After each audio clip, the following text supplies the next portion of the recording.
Jessica Martinez adjusted her low-cut dress and prepared to defend her first-class seat from the Muslim intruder.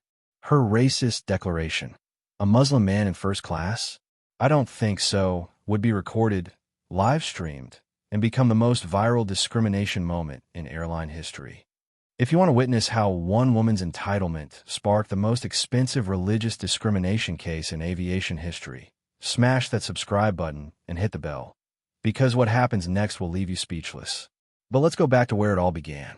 United Flight 1247 sat gleaming on the Denver tarmac, its first-class cabin bathed in the warm glow of premium LED lighting.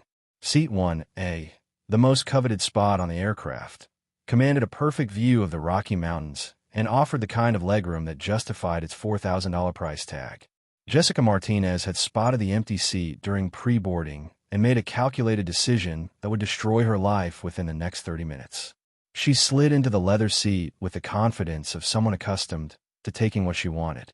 Her designer handbag, a knockoff Louis Vuitton she'd purchased in Chinatown, settled into the seat pocket alongside her phone, which was already recording a TikTok video about flying first class for free. The champagne arrived before she'd even buckled her seatbelt, delivered by a flight attendant who assumed she belonged in the exclusive cabin.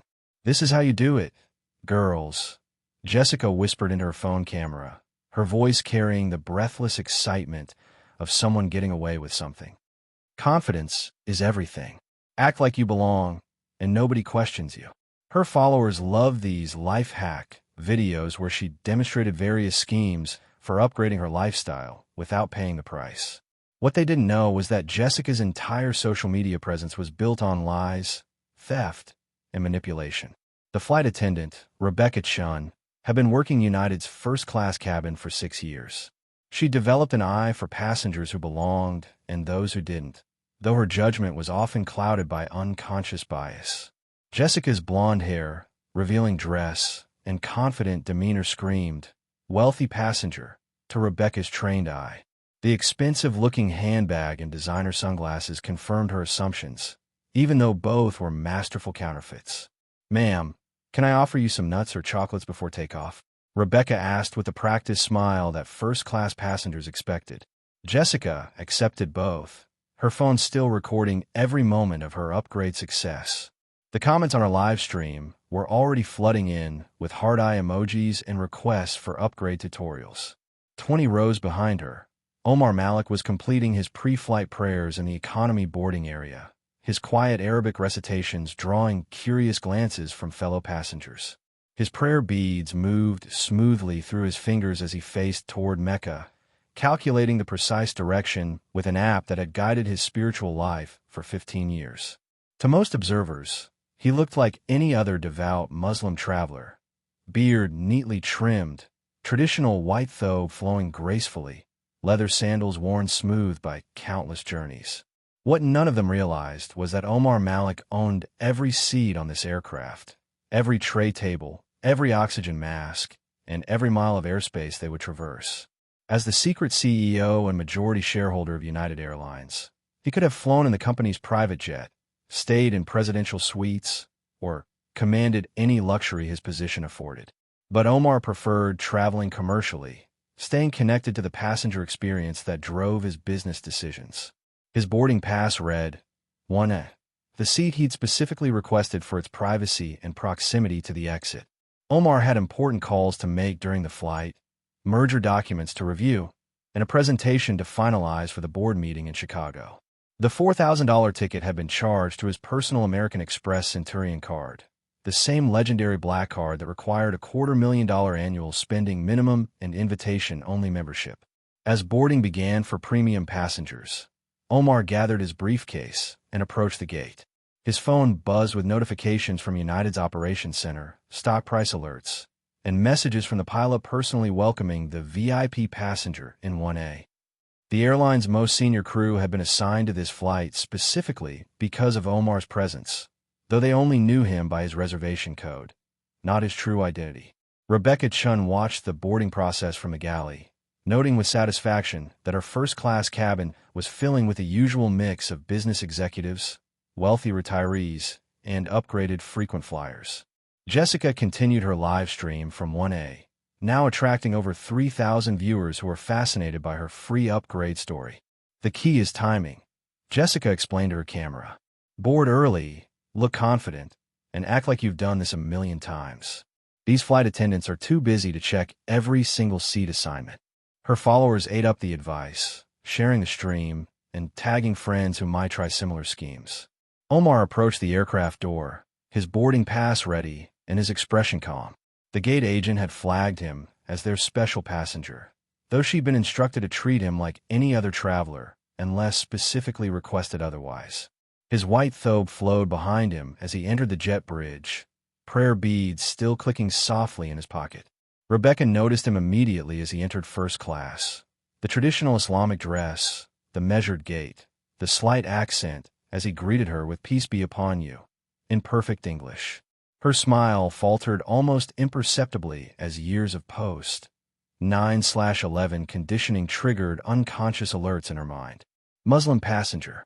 Traditional dress. First class. The combination felt wrong to her trained prejudices, even though she'd been through countless diversity training sessions. Omar moved down the aisle with quiet dignity, his eyes scanning the seat numbers until he reached 1A. Jessica was still live streaming, her back to the aisle as she demonstrated the seat's massage function to her rapidly growing audience. She was completely absorbed in her performance, unaware that the rightful owner of her stolen throne was standing directly behind her. "Excuse me," Omar said quietly, his voice carrying the measured tone of someone accustomed to being heard the first time. Jessica spun around, her phone still recording, and found herself face-to-face with exactly the kind of passenger she'd spent years avoiding. The traditional dress, the prayer beads visible in his jacket pocket, the slight accent, every stereotype she'd absorbed from 20 years of fear-mongering news coverage. "I believe you're in my seat," Omar continued calmly, holding up his boarding pass. The ticket clearly showed 1A printed in bold letters, along with his name and frequent flyer status. But Jessica's mind was already racing with justifications, excuses, and the kind of entitled rage that had gotten her through countless confrontations with authority figures. Her live stream audience watched in real time as her expression shifted from confusion to indignation to something much darker. The comments section exploded with anticipation as 3,000 viewers realized they were about to witness something extraordinary. Omar waited patiently, his boarding pass held steady, completely unaware that his next interaction would generate the most expensive 30 seconds in airline history. Jessica's eyes narrowed as she processed the man standing before her. The traditional white thobe, the prayer beads, the accent, everything her social media bubble had taught her to fear and despise. Her 3,000 live viewers watched in anticipation as her entitled smirk transformed into something uglier. A Muslim man in first class. Jessica's voice dripped with disbelief and disgust. "I don't think so. You belong in economy." The words hit Omar like physical blows, each syllable captured in crystal-clear audio by her still-recording phone. Her live stream exploded with comments, some cheering her racism, others expressing shock and outrage. Omar stood perfectly still, his boarding pass unwavering in his hand. 15 years of running United Airlines had taught him patience, but 23 years of experiencing American Islamophobia had prepared him for this exact moment. "Ma'am, this is my assigned seat. I have the boarding pass to prove it. I don't care what some fake ticket says," Jessica snapped, her voice rising loud enough to attract attention from nearby passengers. "People like you don't fly first class. You probably bought that boarding pass from some scammer." She turned back to her phone, addressing her audience with venomous confidence. "This is exactly what I'm talking about, girls. These people think they can just take what belongs to us." Rebecca Chun hurried over, her flight attendant smile already fading as she assessed the situation. Years of unconscious bias training hadn't prepared her for the reality of choosing between a blonde woman in designer clothes and a Muslim man in traditional dress. Her prejudices whispered that Jessica looked more likely to afford first class. "Is there a problem here?" Rebecca asked, though her body language already suggested she'd chosen sides. She positioned herself slightly closer to Jessica, creating an invisible barrier between the legitimate passenger and the suspicious intruder. "This man is trying to take my seat," Jessica declared with theatrical indignation. "I've been sitting here for 20 minutes, and now he's claiming it belongs to him." Her live stream comment section became a battlefield of racist supporters and horrified witnesses, the viewer count climbing past 5,000. Omar extended his boarding pass toward Rebecca with calm dignity. "Ma'am, I'm Omar Malik, and this is my seat assignment. Row 1, Seat A, purchased 3 days ago." Rebecca examined the ticket with deliberate skepticism, as if expecting to find evidence of fraud in the professional printing and valid confirmation codes. "Sir," Rebecca's tone carried the professional coldness reserved for problem passengers, "this is a very expensive seat. Are you certain you didn't make a mistake when booking?" The question hung in the air like toxic smoke, its implications clear to everyone within earshot. Jessica's confidence soared as she recognized the flight attendant's bias working in her favor. "Exactly. Look at him. Does he look like someone who can afford $4,000 for a seat?" She gestured dismissively at Omar's traditional dress, somehow missing the hand-tailored quality of the fabric and the expensive leather briefcase at his feet. "Ma'am," Omar replied quietly, his voice carrying a dangerous edge that neither woman recognized, "my attire has nothing to do with my ability to purchase this ticket." He reached into his briefcase and withdrew a leather wallet, extracting the black American Express Centurion car that Rebecca had only seen in luxury travel magazines. The legendary card made Rebecca pause, her prejudices warring with the reality of exclusive wealth indicators. But Jessica wasn't finished performing for her audience. "Those cards are probably fake too," she announced loudly. "These people will do anything to scam their way into places they don't belong." Omar's phone buzzed with an incoming call from United's operations center, the regular check-in they conducted whenever he flew commercially. He declined the call, knowing that answering would reveal his identity before he was ready to deploy that nuclear option. "Sir," Rebecca said, her voice now shaking slightly as she realized this confrontation was being recorded by multiple passengers, "I'm going to need additional identification. First-class passengers are required to provide backup documentation when there are seating disputes." The lie rolled off her tongue smoothly, years of discriminatory training disguised as company policy. Omar knew no such rule existed. He'd written United's passenger service guidelines himself. But he also knew that revealing his identity now would rob this moment of its teachable power. Emma Rodriguez in Seat 2B had started her own live stream, her phone capturing every word of the escalating discrimination. Her viewer count climbed rapidly as she whispered commentary. "I'm witnessing religious discrimination on United Flight 1247. A Muslim passenger is being harassed for trying to sit in his assigned first-class seat. Rebecca," Jessica called sweetly, "maybe you should call security? I'm feeling uncomfortable with this situation."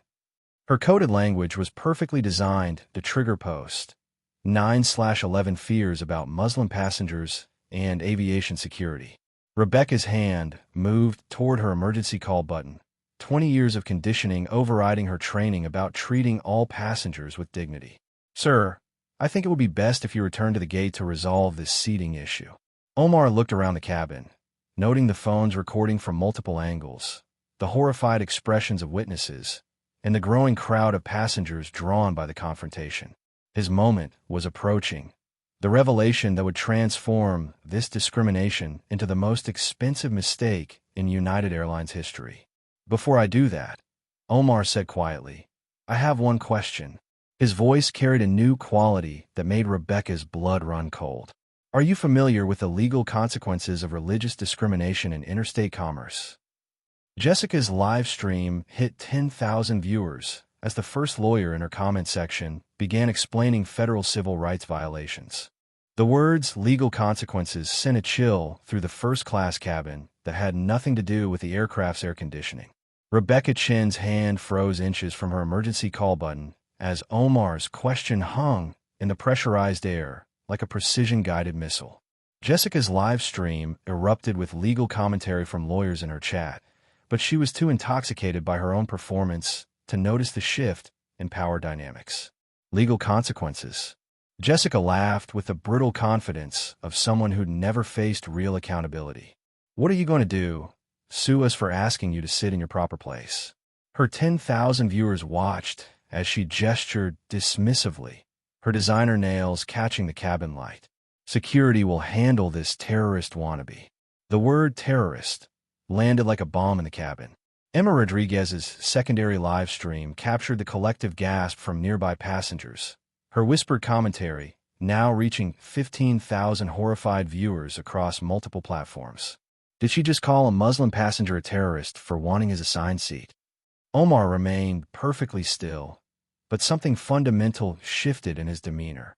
The infinite patience of a CEO accustomed to boardroom battles merged with the quiet rage of a man who'd endured 2 decades of post-9/11 discrimination.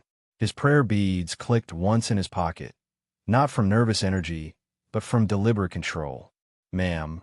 Omar's voice dropped to a whisper that somehow carried more authority than shouting. "That word you just used will cost you everything." Rebecca felt her career prospects evaporating as she realized every syllable was being recorded by a dozen phones. Captain James Morrison's voice crackled over the intercom. "Flight attendants, please prepare for immediate security assistance at Gate A7. Rebecca had pressed her emergency button without consciously deciding to do so, her conditioning overriding her training. Within minutes, Denver International Airport security team would board the aircraft. Jessica preened for her camera, oblivious to the legal landmine she detonated. "See, girls, this is how you handle people who try to intimidate you. Stand your ground, call for backup, and don't let them guilt-trip you with their victim mentality." Her comment section had become a war zone between supporters cheering her racism and lawyers explaining the federal charges she was accumulating. Omar opened his briefcase with deliberate precision, withdrawing a leather portfolio embossed with the United Airlines logo. The sight made Rebecca's hands tremble as she recognized executive documentation that only the highest levels of corporate leadership possessed. "Before security arrives," Omar said quietly, his fingers dancing across his phone screen, "perhaps you should know something about the passenger you're about to have arrested." His phone displayed an incoming call from United Airlines Board of Directors, a contact that made Emma Rodriguez zoom in with her livestream camera. Jessica was still performing for her audience when 2 Denver police officers boarded the aircraft. Officer Martinez and Officer Thompson had responded to countless passenger disturbance calls, usually involving drunk travelers or ticket disputes. They expected to find a typical problem passenger, not a man in traditional Islamic dress sitting calmly, while a blonde woman recorded TikTok videos in his seat. "What's the situation here?" Martinez asked, his voice carrying the weary authority of someone who'd dealt with too many airport dramatics. Rebecca rushed forward, her professional composure cracking under pressure. "This individual is attempting to take a seat that's been occupied for 30 minutes, she explained, gesturing toward Omar.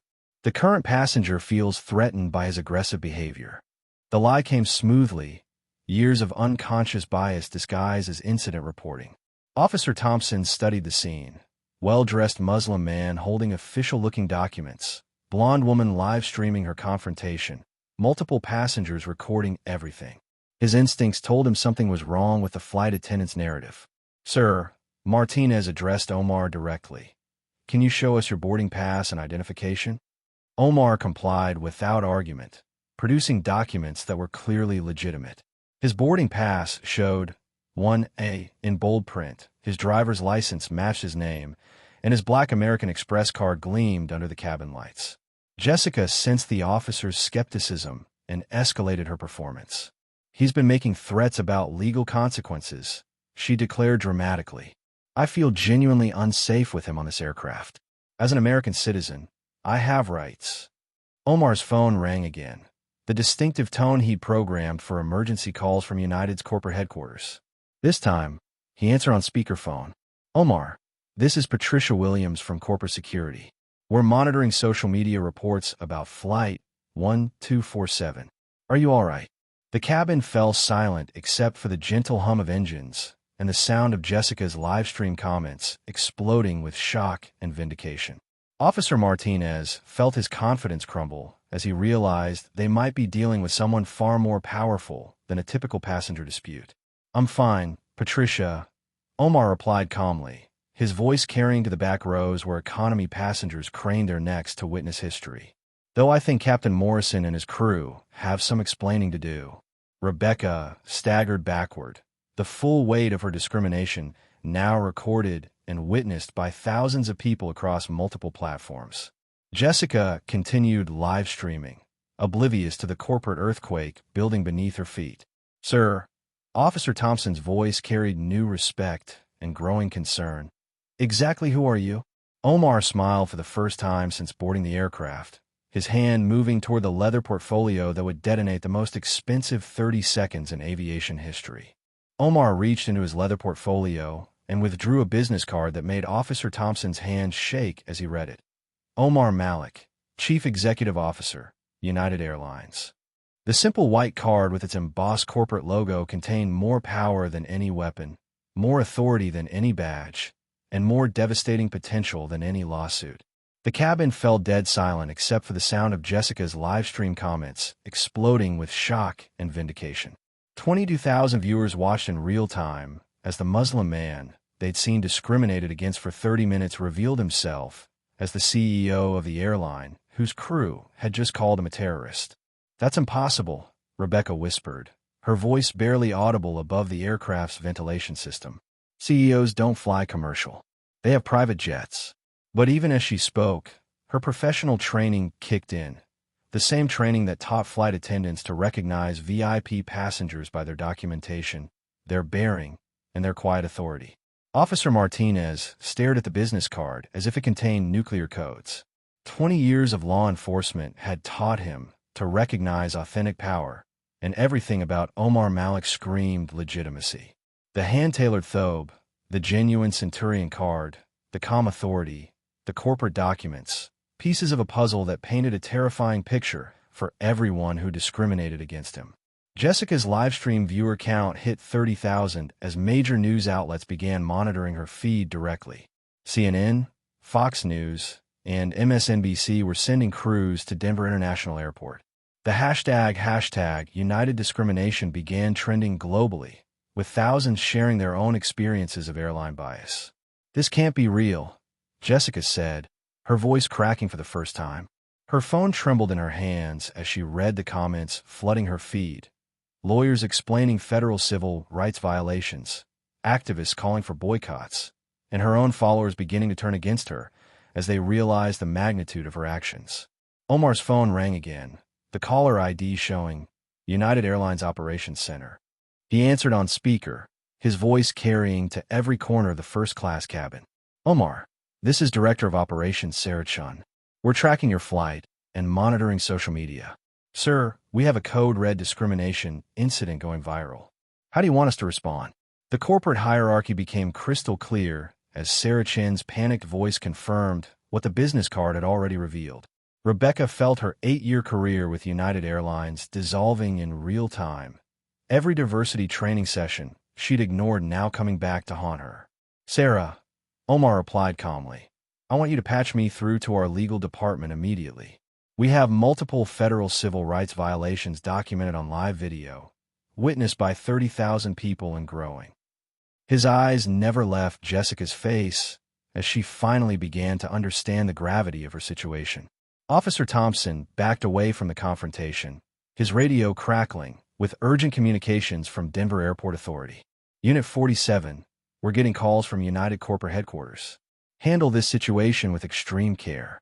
Repeat, extreme care." Emma Rodriguez's secondary live stream caught Rebecca collapsing into a passenger seat, hyperventilating as the full weight of her discrimination crashed down on her. "I didn't know," she gasped repeatedly.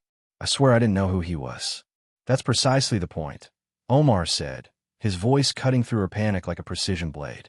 "You discriminated against me because of my religion, not because of my position. The fact that I'm your CEO only makes your bias more expensive, not more wrong."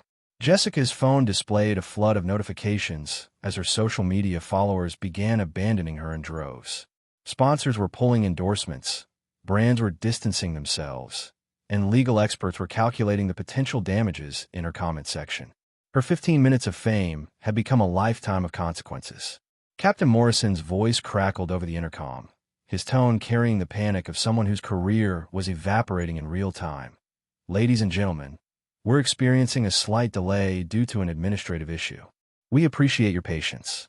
Omar stood slowly, his presence now commanding the absolute attention of every person in the first-class cabin. Officers, you responded to a call about a suspicious Muslim passenger threatening other flyers. What you actually found was religious discrimination being broadcast to 30,000 witnesses. Martinez felt his stomach drop as he realized they'd been called to arrest the CEO of United Airlines based on racist assumptions. Thompson was already calculating the lawsuits, the internal investigations, and the career-ending implications of their involvement. Mr. Malik, Martinez's voice shook with newfound respect and growing terror. We sincerely apologize for any misunderstanding.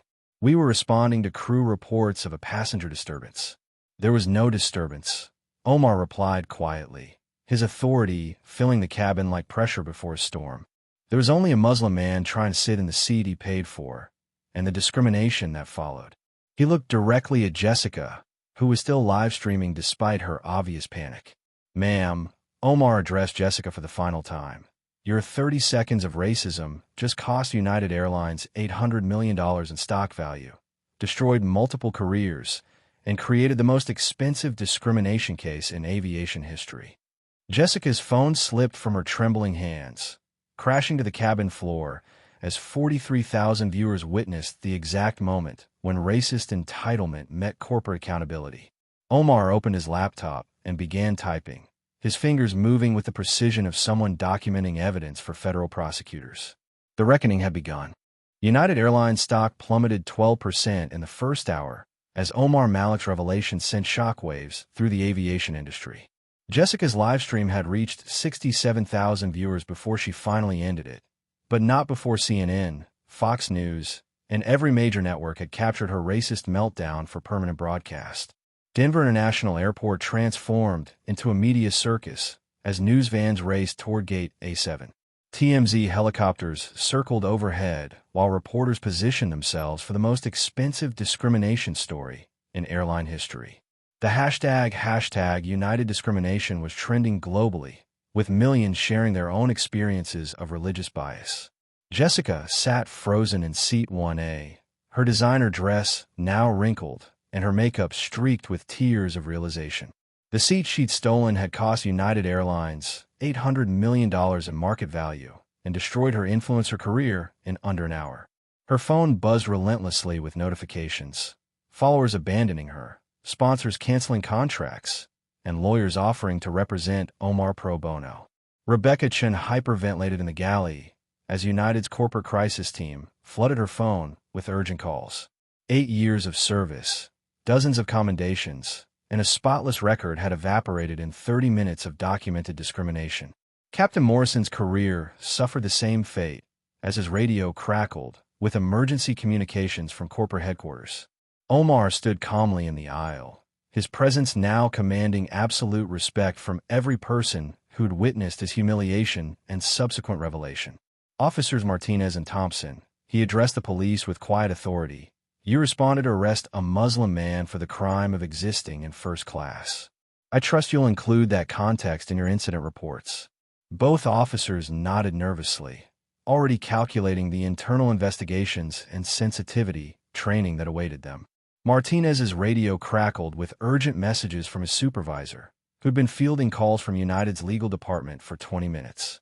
Emma Rodriguez ended her live stream with a final comment that captured the moment perfectly. 67,000 people just watched racism meet accountability in real time. This is what justice looks like when discrimination gets documented. Omar opened his laptop and addressed the cabin full of witnesses and recording devices. Ladies and gentlemen, what you've witnessed today represents more than individual bias.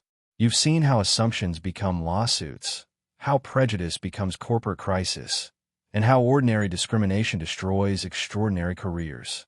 His fingers moved across the keyboard as he drafted a company-wide memo that would reshape United's policies forever. Effective immediately, United Airlines will implement mandatory body cameras for all crew members, comprehensive bias training every 6 months, and a $100 million fund for discrimination prevention and victim compensation. Jessica finally found her voice, though it emerged as barely a whisper. Mr. Malik, I didn't know who you were. Omar's expression remained unchanged as he delivered the lesson that would define his legacy. Ma'am, that's precisely the point. You discriminated against me because of my religion, not my position. The fact that I'm your CEO only makes your bias more expensive, not more wrong. The aircraft door opened to admit a team of federal investigators, United's crisis management executives, and enough lawyers to populate a small law firm. Jessica's stolen 30 minutes in first class had triggered the largest civil rights investigation in aviation history. As Omar gathered his belongings, he addressed the media crews positioning themselves outside the aircraft. This incident will become mandatory training material for every airline employee in America. Ms. Martinez's assumptions about Muslims have just purchased United Airlines, the most comprehensive anti-discrimination program in corporate history. 6 months later, the Martinez-Chin protocol would be implemented across all major airlines. Jessica's TikTok discrimination would be studied in law schools as a perfect example of how social media amplifies consequences. Rebecca and Captain Morrison would spend 2 years traveling to over 300 airports, sharing their story and teaching crews about unconscious bias. Omar returned to his office at 3 a.m., scrolling through thousands of messages from Muslim passengers who'd found courage to document discrimination on flights worldwide. His desk held a framed photo from that evening, not of the media circus or corporate meetings, but of Seat 1A, where a simple attempt to sit in his assigned place had sparked a revolution. The prayer app on his phone chimed softly, marking the end of the most expensive hour in aviation history. In the quiet of his office, Omar Malik smiled and began to pray. Not for justice, because that had already arrived, but for a world where no passenger would ever again be told they didn't belong in a seat they'd paid for. The transformation was complete. The real work would never end. What discrimination will you document today? Share your stories below. Subscribe if you believe dignity isn't negotiable. The next Omar Malik is waiting for their Emma Rodriguez. Will that be you?